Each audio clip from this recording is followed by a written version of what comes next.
एक ऐसा विषय जो जरूरत का तो बहुत है लेकिन उस पर चर्चा उतनी ही कम होती है, जिसको लेकर समाज में बहुत भ्रांतियां हैं, जिसको लेकर बाजार में काफी दुकानें भी खुली हुई हैं, जिसको लेकर घर से निकलते ही बाजार जिस भी स्टेशन पर जाएंगे उसको लेकर काफी विज्ञापन भी हमें देखने को मिलते हैं। लेकिन असली समाधान क्या है, असली इलाज क्या है, उसको लेकर बात नहीं होती है। ऐसे में हम आज उसी विषय पर बात करने वाले हैं और उस विषय का नाम है यौन यौन रोगों को लेकर, यौन किस तरीके की पूरी जो चर्चा है उसको लेकर आज हम बात करेंगे डॉक्टर शेख से। शेख साहब हमारे साथ मौजूद हैं। सर, सबसे पहला जो सवाल रहता है लोगों का वो यही कि ये यौन रोग क्या होते हैं। जहाँ तक आपने कहा कि यौन रोग क्या है, तो मैं ख़ास तौर से यौन रोग एक तरीके से तो लोग बाग कम बोलते हैं, लेकिन एक गुप्त रोग के नाम से बहुत ज़्यादा फेमस हैं। वो बीमारियाँ जिनको आदमी बताने में शर्म करता है, संकोच करता है, उन्हीं को गुप्त रोग यानी यौन रोग कहा जाता है। और ख़ास तौर से यौन रोग की अगर परिभाषा करूं मैं अपने लफ्ज़ों में, और 40 साल की चिकित्सा के जो मैंने सेवा की है समाज की, अपने रोगियों की जो सेवा की है, तो ख़ास तौर से यौन रोग में जिस तरीके से कि इम्पोर्टेंसी है यानी नामर्दी है, शीघ्र पतन है, प्रीमेच्योर इजैकुलेशन है, शुक्राणुओं की कमी है, स्वप्न दोष है, शीघ्र पतन है, धातु के रोग है, पेनिस का साइज का कम होना है, हार्मोन्स का अनबैलेंस होना है। और वैसे तो बवासीर भी, क्योंकि बवासीर को भी बताने में लोग बाग शर्म करते हैं, जिनको हो जाती है तो वो नहीं बताते। ये तमाम बीमारियां जो हो जिनको बताने में शर्म महसूस करती हैं, उन्हीं को हम गुप्त रोग की परिभाषा में या श्रेणी में रखते हैं। तो डॉक्टर साहब, अगला मेरा सवाल ये है कि सेक्स को लेकर कई कई सारी जो दवाइयां हैं वो बाज़ारों में उपलब्ध हैं और सेक्स के समय को लेकर भी काफ़ी सारे लोगों के बीच भ्रांतियां रहती हैं। तो बाज़ारों में जो गोलियां सेक्स को लेकर मिलती हैं वो क्या आम व्यक्ति को लेनी चाहिए। देखिए, बहुत ही अच्छा आपने एक ज़बरदस्त सवाल कहूँगा कि आज देश के अंदर जिस तरीके से भी मेडिकल स्टोर पर हमारे नौजवान यूथ और हर वर्ग के लोग बाग जो सेक्स का आनंद लेना चाहते हैं या अपनी सेक्स क्षमता को बढ़ाना चाहते हैं, तो ख़ास तौर से मेडिकल पर जाते हैं। मैं किसी गोली का नाम नहीं लूँगा, 10 नंबर, 20 नंबर, 50 नंबर, 100 नंबर, ख़ास तौर से नीली पीली तमाम याग्रा व्याग्रा कैवेट्रा तमाम तरह की गोलियां आती हैं। मेरा मानना ये, और मेरी तकरीबन 20 वीडियो इस विषय को लेकर हमारे यूट्यूब चैनल पर पड़ी हुई हैं, डॉक्टर शेख के यूट्यूब चैनल पर पड़ी हुई हैं। मैं अपने दर्शकों को कहना चाहता हूं कि अगर आप किसी भी यौन रोग से परेशान है या आपने वैवाहिक जीवन बहुत ज़्यादा ख़राब है, आपने बचपन की गलतियां बहुत ज़्यादा की हैं, उसकी वजह से आपकी यौन क्षमता कम हो गई है, या उम्र की अधिकता की वजह से आपकी यौन क्षमता कम हो गई है या शक्ति कम हो गई है, तो आप किसी भी सूरत में इन गोलियों का इस्तेमाल ना करें। अगर आप इनका इस्तेमाल करते तो मेरा मानना यह है कि ये गोलियां जो हैं जहर से ज़्यादा खतरनाक होती हैं, आपके हार्ट पर परेशानी करती हैं, आपकी किडनी को ख़राब करती हैं, आपका सिर में दर्द रहने लग जाता है, आपकी आंखें लाल हो जाती हैं, आपको कॉन्स्टिपेशन हो जाती है, आपके पैरों में दर्द होना शुरू हो जाता है, और कई दिन तक एक टेबलेट यूज़ करने के बाद में कई दिन तक शरीर परेशान रहता है। तो मैं आपसे यही अनुरोध करूँगा, अगर आप किसी भी सेक्स समस्या से परेशान है, किसी भी सेक्स रोग से परेशान है, तो किसी भी अच्छे डॉक्टर से मिलकर उसका समाधान करें, ना कि किसी भी तरीके से आप उस तरह की दवाओं और बिना किसी डॉक्टर की सलाह के कोई भी दवा नहीं लेनी चाहिए। डॉक्टर साहब, आपने कहा कि बचपन की गलतियां, ये वो क्या गलतियां होती हैं और बचपन में वो कौन सी, जिन गलतियों के बारे में आप कह रहे हैं वो क्या नहीं करनी चाहिए। देखिए, बचपन की गलतियां खास तौर से जो यूथ जिस वक्त 16 से हमारा कोई भी नौजवान बच्चा जब जवान होना शुरू होता है और जब उसकी उम्र 16 साल की होती है, यानी ये समझ लीजिए कई बार के जब हमारे पेनिस में इरेक्शन आना शुरू हो जाता है, तो बच्चे खास तौर से मास्टरबेट करना शुरू कर देते हैं बहुत ज़्यादा। उन मास्टरबेट उस वक्त उनको ये मालूम नहीं होता है क्या बुरा है या क्या बुरा नहीं है, कैसा करना चाहिए। तो कई बच्चे क्या है, जब इतना मास्टरबेट करते हैं और ख़ास तौर से एकांत ढूंढते हैं कि घर में कोई नहीं है, माँ बाप सो गए हैं या क्लासरूम में गए तो बाथरूम तलाश करते, एकांत ढूंढने की कोशिश करता हूँ। जब भी जैसा मौका मिलता है तो मास्टरबेट करना शुरू कर देते। और मास्टरबेट करने की वजह से होता क्या है कि वो इस तरीके से अपनी लिंग की ताकत को, पेनिस की ताकत वो देखते हैं कि ये हड्डी हो गया, उसको मोड़ते हैं या उल्टे सीधे हाथ से तोड़ते मोड़ते, तो उससे क्या होता है, जो हमारी पेनिस के अंदर की जो नसें होती हैं, वेन होती हैं, धमनियाँ होती हैं, उनके अंदर जो खून का जो संचार होना चाहिए उनमें क्लॉट्स आ जाते हैं, WBC या प्लाज्मा क्लॉट जम जाते हैं। और आगे चल के क्या होता है कि हमारे उन्हीं क्लॉट्स की वजह से ब्लड का जब पूरा संचालन पूरा नहीं होता, पूरा इरेक्शन पूरा नहीं आता पेनिस के अंदर, तो उसी में आदमी को इम्पोर्टेंस होना शुरू हो जाता है, यानी नामर्दी आना शुरू हो जाती है, और उसी की वजह से उनका वैवाहिक जीवन खराब हो जाता है। आपने जिक्र किया नामर्दी का नपुंसकता का, ये क्या चीज है? नपुंसकता माने क्या देखिए, समझा जाए? नपुंसकता है इरेक्टाइल डिस्फंक्शन। खास तौर से मैं ये कहूँगा कि आदमी कोई भी जब नौजवान पुरुष या नौजवान क्या कोई भी जवान, इसकी उम्र 18 साल से लेकर कोई भी 60 साल 65 साल तक की, जब वो अपनी सहपाठी के साथ, अपनी पत्नी के साथ, जीवन संगनी के साथ या जिस भी फीमेल पार्टनर के साथ इंटरकोर्स करना चाहे, और उस वक्त के उसके गुप्तांग के अंदर जो इरेक्शन आना चाहिए, जो स्टैंड होना चाहिए, जो खड़ा होना चाहिए, जब वो इरेक्शन नहीं आता है तो उसी को नपुंसकता यानी नामर्दी कहा जाता है। आ, जब नामर्दी की बात आती है, इससे जुड़ी हुई और भी कई सारी चीज़ें हैं जिसको लेकर बातें होनी चाहिए। वो ये कि प्रीमेच्योर इजेकुलेशन, जिसको शीघ्र पतन भी कहा जाता है, इसका क्या इम्पैक्ट पड़ता है एक रिलेशनशिप के ऊपर, एक वैवाहिक जीवन के ऊपर? मेरा मानना यह है कि खासतौर से जो मैंने अपनी 40 साल की चिकित्सा में देखा है, अगर सेक्स रोग में कोई बीमारी खतरनाक है, सबसे ज़्यादा खतरनाक है, और जिसकी बिना पर जो है रिश्ते खराब होते हैं, जिसकी बिना पे तलाक होते हैं, जिसकी बिना पे संबंध बाहर बनते हैं, वो खासतौर पर वो बीमारी है शीघ्र पतन की, प्रीमेच्योर इजैकुलेशन की, सूरत इंजाल की इसको कहा जाता है। क्योंकि होता क्या है कि जिस वक्त मियाँ बीवी आपस में समागम करने की कोशिश करते हैं, या मिलना चाहते हैं, या इंटरकोर्स करते हैं, या संभोग करने की कोशिश करते हैं, तो तैयार होते हैं। तैयार होते समय ही पुरुष जिस वक्त सेक्स करना चाहता है तो उसका या तो बाहरी इजैकुलेट हो जाता है, शीघ्र वीर का निकल जाता है, या एक दो झटकों में उसका वीर को निकल जाने को शीघ्र पतन कहते हैं। तो जो उसकी अर्धांगिनी है, जो उसकी जीवन साथी है, जो उसकी पत्नी है, जो उनसे, या ये मान लीजिए कोई भी है उनके साथ में, जो सेटिस्फेक्शन, जो टाइम चाहती है, जब वो टाइम नहीं मिल पाता है, तो वही महिलाएं या तो जो है वो कुछ नहीं कहेंगी, तो आपके ऊपर विलेम लगाएंगी, भाई ये लड़का ठीक नहीं है, नामर्दी की शिकायत, कोर्ट तक हमने पहुंचते केस देखे, यहाँ तक कि तलाक होती भी हमने देखी गई, यहाँ तक भी देखा गया कई संबंध को महिलाएं बाहर भी संबंध बनाती है। तो ये बीमारी जो है प्रीमेच्योर इजैकुलेशन, शीघ्र पतन, जो बहुत ज्यादा खतरनाक है, क्योंकि इस बीमारी में किसी भी तरीके से पुरुष जो है अपनी फीमेल पार्टनर को सेटिस्फाइड नहीं कर सकता, और जब वो सेटिस्फाइड नहीं करता तो उनकी घरवाली या वो जो भी उनका फीमेल पार्टनर है, तो वो उनसे खुद कह देती है आपसे कुछ होता तो है नहीं, मुझे तैयार करा देते हैं, आपसे कुछ होता नहीं है, मुझे सेटिस्फेक्शन नहीं मिल पाता, या मुझे पूरी डिजायर नहीं आ पाती। इसलिए आदमी उस स्थिति में पहुंच जाता है कि आदमी अपनी घरवाली से भी आंखें मिलाने में शर्म संकोच महसूस करता है। इसी से जुड़ी हुई एक और चीज है जिसे नाइट फॉल कहा जाता है। क्या ये एक बीमारी है? इसे क्या माना जाए? देखिए, नाइट फॉल जो है एक बीमारी तो मैं नहीं कहूँगा इसको, मैं आपको थोड़ा सा, वैसे तो मैं जिस वक्त नेट पे, इंटरनेट पे देखता हूँ, तो इस पे अलग अलग मत देखने को मुझे मिलते हैं। खासतौर जब हम किसी, हमारे मरीज जब हमारे पास आते हैं, तो वो जब किसी एलोपैथिक डॉक्टर के पास जाते हैं तो वो कह देते हैं भाई ये तो कोई बीमारी नहीं है, जब कोई चीज़ बनेगी तो निकलेगी, आपकी शादी नहीं हुई है तो ये तो निकलना एक लाजमी, इसको कहाँ से रुकेंगे, कोई बाल्टी है जब भर गई है तो ओवरफ्लो होगी। तो उनके अलग अलग मत आते हैं। तो मेरा मानना भी ये है कि अगर आदमी, कोई बच्चा, कोई नौजवान जिसकी उम्र 18 साल से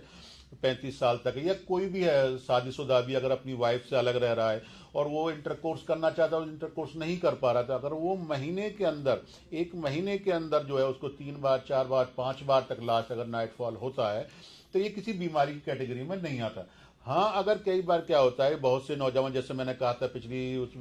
सवाल में मैंने कहा था बचपन की गलती, या बहुत से लोग बाग कुछ सेहत बनाने के लिए कुछ दवाएं ले लेते हैं, या बहुत सी कुछ गर्म चीज़ें इस्तेमाल करते हैं, फास्ट फूड का इस्तेमाल ज़्यादा करते हैं, या पोर्न वगैरह देखते हैं, इंटरनेट पर पोर्न वगैरह देखते हैं, असली साहित्य पढ़ते हैं। तो उसकी वजह से होता है क्या कि बॉडी के अंदर गर्मी पैदा हो जाती है, हमारी जो धातु है बहुत ज़्यादा पतली हो जाती है। तो कई नौजवान हमारे पास ऐसे आते हैं जो ये कहते हैं कि हमें पर डे हो रहा है, एक रात में 2-2 बार हो रहा है, 3-3 बार हो रहा है, कई बार कहते हैं 20 महीने में 20-25 बार हो जाए। तो जिन लोगों को महीने में 4 बार या 5 बार से अधिक होता है, या 8 बार 10 बार होता है, तो वो एक नाइटफॉल की कैटेगरी में आते हैं, बीमारी की कैटेगरी में आते हैं। मेरा मानना है, और खासतौर से यूथ को अपनी तरफ से पैगाम देना चाहूँगा, डॉक्टर शेख की तरफ से पैगाम देना चाहूँगा कि आप सबसे पहले अपने साहित्य को, उल्टा सीधा जो साहित्य पढ़ते हैं उसको ना पढ़ें। दूसरा, रात को सोते समय आप जो है किसी भी जो है अपनी जो भी गर्लफ्रेंड है या किसी भी है पत्नी है, उनसे ऐसी बात, उत्तेजक बात ना करें, वर्गर बात ना करें जिससे कि आपके शरीर की स्टेमिना बढ़े, उत्तेजना आपके शरीर के अंदर। इन चीज़ों को देखने से, इन चीज़ों के करने से, इन चीज़ों की बातों से करने से भी आदमी की बॉडी में गर्मी पैदा होती है और नाइटफॉल होने के चांसेस रहते हैं। इन चीज़ों से बचें। बाकी फिर भी अगर आपको लगता है कि आपको बहुत ज़्यादा आपको नाइटफॉल हो रहा है और नाइटफॉल की वजह से आप बहुत ज़्यादा परेशान है, आपकी शरीर कमज़ोर हो गया, आपके चेहरे की रौनक चली गई, आपका वजन कम हो गया, आपके पैरों में दर्द होता है, आपका वेट बहुत ज़्यादा लॉस हो रहा है, तो आप हमारे दवाखाने पर आप आकर हमसे मिल सकते हैं। शेख दवाखाने की ब्रांच, वैसे तो हिंदुस्तान में तकरीबन 40 ब्रांच इंडिया के अंदर हैं, लेकिन जयपुर के अंदर अगर आप हमें से मिलना चाहते हैं तो शनिवार के दिन हमारी क्लिनिक जो है चांदपुर गेट पर ओपन होती है, वहाँ पर आकर मुझसे मिल सकते हैं। मेरा नंबर भी है, मेरे नंबर पर भी कॉल कर बात कर सकते हैं। मेरा नंबर है 9837023223। हाँ, इसके अलावा एक और सवाल ये है जो यूथ के अंदर काफ़ी हमें देखने को मिलता है, और न सिर्फ यूथ में बल्कि पूरे इंटरनेट पर भी छाया रहता है, वो ये कि पेनिस की साइज किस तरह से बढ़ाई जाए। दर्जनों ऐसे वीडियो मिल जाएंगे, ऐसे खबरें मिल जाएंगी जिसमें ये लिखा होता है कि पेनिस की साइज बढ़ाने का ये तरीका है। क्या पेनिस की साइज बढ़ना संभव है? देखिए, ये बहुत ही ज़बरदस्त आपने क्वेश्चन किया। मैं भी खुद हैरान हूँ, परेशान हूँ। जब मैं भी कोई भी नेट और ख़ासतौर से फोन साइड पर हम जब जाते हैं तो उस तरह के विज्ञापन और आते हैं कि पेनिस की साइज़ को इंक्रीज करें, 7 से 8 इंच करें, 9 इंच करें, 10 इंच करें। तो इस सारे जितने विज्ञापन होते हैं, मैं यूथ से कहना चाहता हूँ, सारे भ्रामक होते हैं। या आप उन पोर्न साइटों को देखते हैं, जैसे आप पोर्न वीडियो देख रहे हैं, उस पर देख रहे हैं कि वैसे तो अलग अलग कंट्री का और अलग अलग एरिया का और हर आदमी का अलग साइज हो सकता है। पहली बात, मैं इस पर किसी को गलत नहीं ठहरा रहा हूँ, लेकिन जो विज्ञापन देखने को आपको मिलते हैं 8 इंच बढ़ाएं, 9 इंच बढ़ाएं, 10 इंच बढ़ाएं, ये बिल्कुल ही भ्रामक है। किसी भी तरीके से, किसी भी दवा से, और मैं देखता हूँ सर्जरी के जरिए से भी, पेनियल इम्प्लांट के जरिए से भी हम 8-9 इंच नहीं बढ़ा सकते। लेकिन जहां तक बात मेरी अपनी है तो मैं खास तौर से बता दूं, मेरे पास एक नहीं लाखों मरीज हमने ठीक किए हैं जिनके माइक्रो पेनिस थे, जिनको बहुत 1 से 1.5 इंच की साइज था। लेकिन वो होते क्या, जिन पेशेंट के जो कुदरती माँ के जिस वक्त बच्चा पैदा होता है और कुछ बच्चों को हार्मोन टेस्टोस्टेरोन हार्मोन्स कम हो जाता है, टेस्टोस्टेरोन का लेवल बिलो हो जाता है, उनके पेनिस साइज ही नहीं, पेनिस साइज तो छोटे होते ही होते हैं। उनको क्या टेस्टिकल भी नहीं होती, उनकी दाढ़ी मूछ भी नहीं आती, उनका चेहरा भी अजीब होता है। तो उनके साइज को भी इंक्रीज किया जाता है और 1 से 1.5 इंच तक, 2 इंच तक बढ़ाया जाता है, इससे ज्यादा नहीं बढ़ाया जा सकता। या उन बच्चों को जिन्होंने बहुत ज्यादा मास्टरबेट किया, मास्टरबेट की वजह से उनकी नसें खराब हो गई, लिंग की नसों के पट्टे खराब हो गए, उनको तनाव नहीं है। जब तनाव नहीं आता तो साइज ऑटोमेटिकली छोटा दिखता है, मैं आपको पहले कंफर्म कर दूं। अगर आपको तनाव पूरा आएगा तो आपको साइज भी पूरा नजर आएगा। मास्टरबेट को लेकर आपने कहा, तो क्या मास्टरबेट करना गलत है, बुरा है शरीर के लिए, या शरीर के ऊपर क्या ये गलत प्रभाव डालता है? देखिए, मास्टरबेट जैसे खास तौर से मैंने अभी वो मास्टरबेट का एक टॉपिक इस बीच में आ गया था, लेकिन खास तौर से मेरा मानना है, डॉक्टर शेख का मानना ये है, आज आज नहीं, जब से ये दुनिया बनी है, जब से ये मनुष्य बना है, ये हो सकता है उस टाइम पे परसेंटेज कम रही हो। मेरा मानना ये है कि जब आदमी जवान होता है तकरीबन 100 में से 95% आदमी मास्टरबेट करता है। पहली बात तो ये समझ लीजिए। तो दूसरी बात ये है कि मास्टरबेट बुरा नहीं है। मास्टरबेट क्योंकि अगर आदमी उसमें भी, जैसे मैंने वो आपको नाइटफॉल के बारे में आपसे कहा था कि अलग अलग मत हो सकते हैं, एलोपैथी डॉक्टर्स के अलग मत होते हैं। जैसे ही हम एलोपैथी डॉक्टर के पास जाते हैं तो वो डॉक्टर्स वो ये कहेंगे भाई मास्टरबेट तो आदमी, हर आदमी करता है, इसमें कोई आप कोई नया काम नहीं कर रहे हैं, और मास्टरबेट से होगा क्या, जो बन रहा है निकालने की, आप अपनी डिजायर को पूरा कर रहे हैं। तो जब आपके साथ कोई सेक्स का विकल्प नहीं है तो आप ये कर सकते हैं। तो लेकिन मेरा मत इसमें जो है, फिर वही दोहरा मत है मेरा इसमें जो है, अगर आप जवान है, आपकी उम्र जो है 18 साल से लेकर 25 साल 30 साल तक के, या आप शादीशुदा हैं या गैर शादीशुदा, अगर शादी हो गई, अगर आप वाइफ के पास नहीं रह सकते, आप सेक्स नहीं कर सकते हैं, उस वक्त आपको सेक्स की इच्छाएं हो रही हैं, तो अगर चाहें तो आप वीक में 1 या 2 बार कर सकते हैं। वैसे मैं कोशिश ये करें वीक में 1 बार करें, महीने में 4-5 बार करें, तो ये मास्टरबेट जो है आपको कोई नुकसान देने वाला नहीं है। जहां तक कौन से मास्टरबेट नुकसान देते हैं मैं आपको बता दूं, खासतौर से हमारे नौजवान जो खासतौर से, क्योंकि उस वक्त जो उम्र होती है 16 साल से लेकर 20-22 साल 25 साल तक, उस वक्त हमारे ब्लड का फ्लो बहुत ज्यादा होता है। हम सोचते हैं तो हमारा सेरोटोनिन हार्मोन, जो दिमाग का जो सेक्स का हार्मोन जो सेरोटोनिन होता है, जो सोचते ही उत्तेजना पैदा करता है, जो देखते ही सेक्स पैदा करता है, जो देखते ही लिंग के अंदर तनाव आ जाता है, वो बहुत तेज होता है, वो एग्रेसिव बहुत ज्यादा एग्रेसिव होता है। तो उस वक्त लोग बाग ज्यादा करने की कोशिश, लेकिन मैं आपको यही सलाह दूंगा, अपने आपके चैनल के जरिए यही सलाह दूंगा कि अगर आप बहुत ज्यादा मास्टरबेट कर रहे हैं तो ये खास तौर से आपकी सेहत के लिए बहुत ज्यादा खतरनाक है। अगर आप महीने में 4 बार कर रहे हैं, 5 बार के, इससे कोई परेशानी नहीं। अगर आप 10 बार कर रहे हैं, 15 बार कर रहे हैं, 20 बार कर रहे हैं, तो इसका मतलब ये है कि आप अपनी धातु की छीड़ता कर रहे हैं। अब यानी ब्रह्मचर्य, जैसे हमारे आयुर्वेद में, आयुर्वेद का डॉक्टर में ब्रह्मचर्य का एक बहुत ही अपना अपना योगदान है, अपना एक महत्वपूर्ण स्थान है इसका। लेकिन वह ब्रह्मचर्य खासतौर से आदमी 2 ही वजह से समझता है कि जो आदमी संन्यास ले ले, धर्म की तरफ मुड़ जाए, सिर्फ भगवान का नाम ले, वो ही ब्रह्मचर्य है। तो मेरा मानना यह है कि वो तो एक ब्रह्मचर्य है ही है,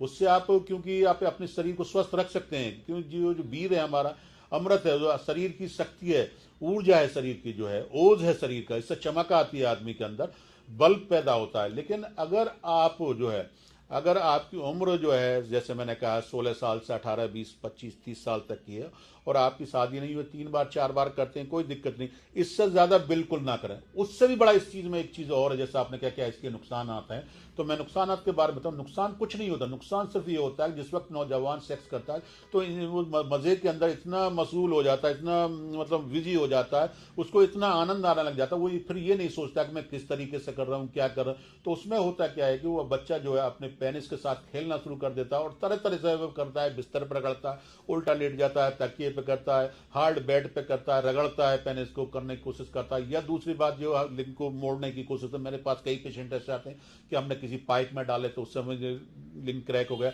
तो उस जिस तरीके से उल्टा सीधा या मोड़ने से क्या होता है कि हमारी पैनल फ्रैक्चर होने के चांसेस रह जाते हैं। जब पैनल फ्रैक्चर हो जाता है उसकी वजह से हमारी लिंक की नसें कमजोर हो जाती है, नसों के अंदर ढीलापन आना शुरू हो जाता है, लिंक का साइज, पेनिस का साइज रुक जाता है। अंत में मैं यही कहूंगा, अगर आप इन सब सारी चीजों के बारे में ज्यादा जानना चाहते हैं तो मेरा नंबर ये है 9837023223, या यूट्यूब पर जाकर डॉक्टर शेख के नाम से चैनल है, उसको आप जाकर सर्च कर लिए। और एक मैं आपके चैनल के जरिए एक महत्वपूर्ण अपने ये नौजवान से कहना चाहूंगा कि आप शर्म संकोच के चक्कर में सड़क पर बैठे हुए, सड़क के किनारे बैठे हुए, तंबू लगाकर बैठे हुए, नीम हकीमों के चक्कर में या गलत जानकारी के चक्कर में अपनी उल्टी सीधी दवाओं का इस्तेमाल ना करें। सही इलाज के लिए सही डॉक्टर का चयन करें जिससे कि आपका सही इलाज हो सके, सही समाधान हो सके और आप हमेशा के लिए ठीक हो सके। बिल्कुल, बहुत बहुत धन्यवाद, आभार डॉक्टर शेख साहब, क्योंकि ये वो ज़रूरी मसले हैं, ज़रूरी चर्चाएं हैं जो समाज में उतनी होती नहीं हैं, इनको लेकर भ्रांतियां हैं। उम्मीद करता हूं कि आपकी भी कई सारी जो भ्रांतियां हैं, कई सारे जो डाउट्स थे वो क्लियर होंगे और किसी भी नीम हकीम या इस तरीके के लोगों के चक्कर में बिल्कुल ना आए। ये वो विषय है जो हालांकि लोग इतना चर्चा नहीं करते, लेकिन फिर भी पढ़े लिखे होने के नाते ये आपकी जिम्मेदारी है कि आप इसको जांच परख कर ही इन सब जो आपके सवाल हैं उनके समाधान की तरफ बढ़ें। धन्यवाद।